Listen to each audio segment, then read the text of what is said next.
You ever wonder how your house is able to get warm and cool air? You probably have a heat pump unit in your house.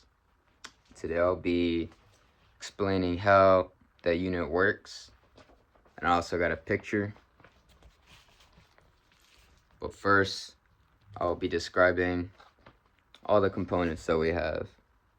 Compressor, four-way valve, the bifold filter, the TXV metering device, and the check valve.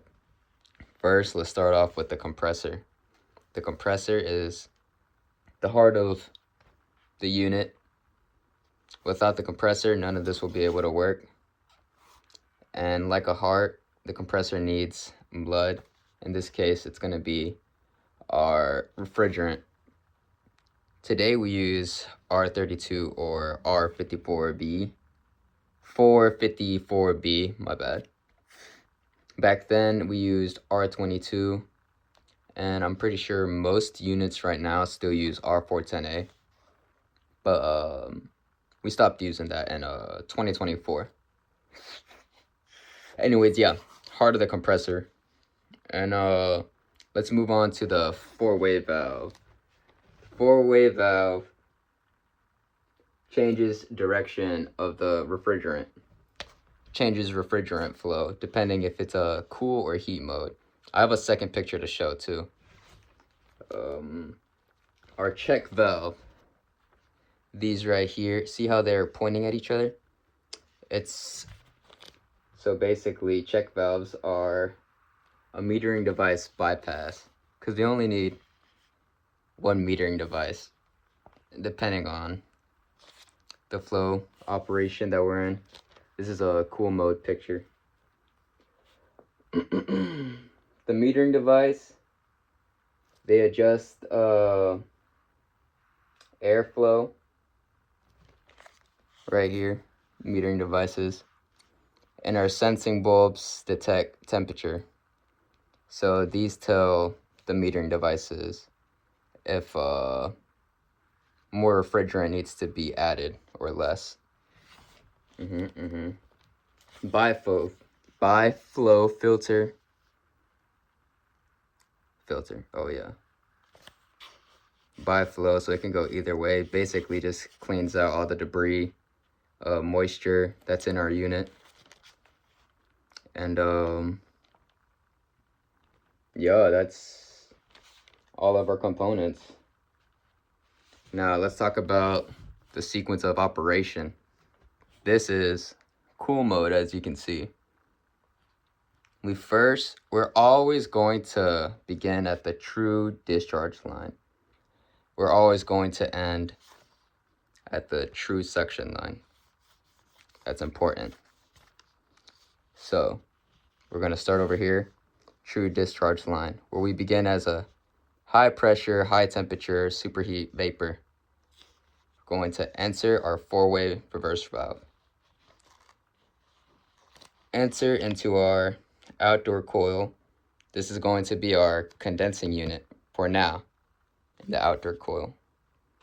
Travel through the outdoor coil where we reach point of complete condensation. That means our refrigerant went from vapor to liquid. We're gonna bypass the check valve. Bypass the metering device. Active check valve. We don't need this metering device right now. At this point, our refrigerant becomes a high pressure, high temperature, subcooled liquid.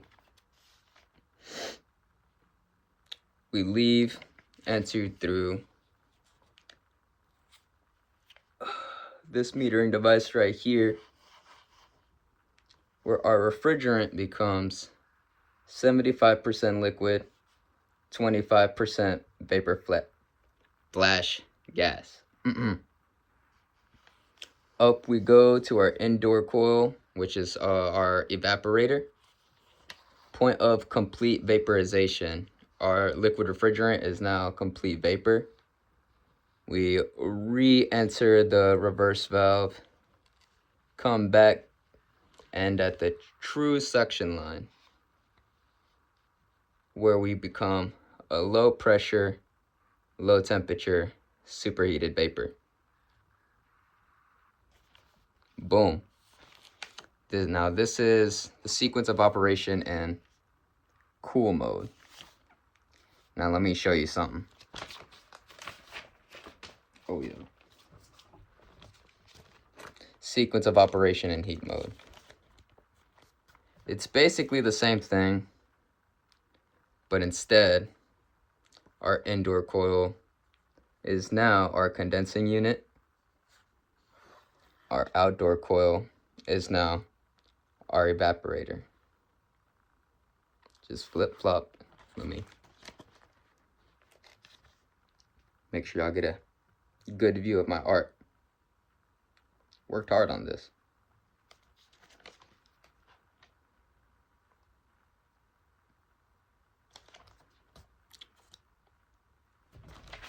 I hope I taught you guys something today. Peace out.